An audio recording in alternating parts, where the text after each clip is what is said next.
ne në gjitha aspektet e jetës tonë, por edhe në gjitha sferat e adhurimeve, i referohemi udhëzimeve dhe metodologjisë se pejgamberi tonë sallallahu alaihi wasallam në adhurimet përkatëse. Kur jemi tek udhëzimi i pejgamberit tonë sallallahu alaihi wasallam në Ramazan, do të shohim sa i kompletuar është udhëzimi i të dërguarit tonë sallallahu alaihi wasallam në Ramazan. Duke filluar nga udhëzimi i tij në raport me madhrimin e muajit Ramazanit. Pastaj, duke filluar nga udhëzimi i të dërguarit tonë sallallahu alaihi wasallam me adhurimet, pejgamberi alayhi salatu wassalam ishte maksimalisht i mobilizuar në adhurimet e tij, qoftë në namazin e natës, qoftë në leximin e Kur'anit dhe përsëritjen e Kur'anit së bashku me Xhibrilin alayhis salam. Nëse shiqojmë një udhëzim tjetër të dërguarit ton në Ramazan sallallahu alaihi wasallam, një aspekt tjetër, udhëzimi i tij me familjen e tij. Pejgamberi alayhis salam nuk ishte i atill që atij vetëm i interesonte shpirti dhe vetja e tij, jo asnjëherë.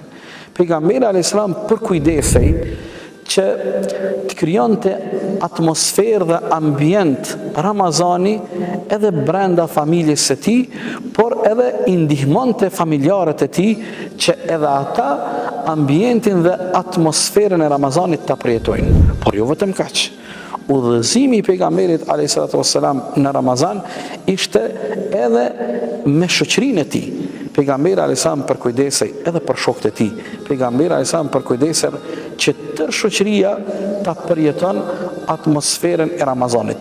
Madje edhe ata të cilët mund të kenë mungesa, qofshin ato mungesa në aspektin ekonomik, ata të cilët kanë qenë nevojtarës kamnor, pejgamberi sallallahu alaihi wasallam është përkujdes edhe për këtë kategori të shoqërisë. Po e përmbyllim, udhëzimi i të dërguarit ton sallallahu alaihi wasallam në Ramazan ishte i kompletuar, ishte gjithë përfshirës, ishte një udhëzim që pejgamberi alayhi salatu wassalam përkujdesej që në çdo aspekt të jetës, qofshin ato aspekte shpirtërore, qofshin ato aspekte sociale, qofshin ato aspekte humane, pejgamberi përkujdesej dhe ishte yrnek e model me udhëzimet dhe mësimet e tij në gjitha sferat e jetës tonë. Prandaj,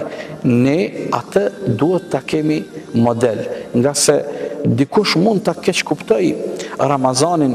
Ramazani nuk është vetëm një përtrirje individuale dhe personale.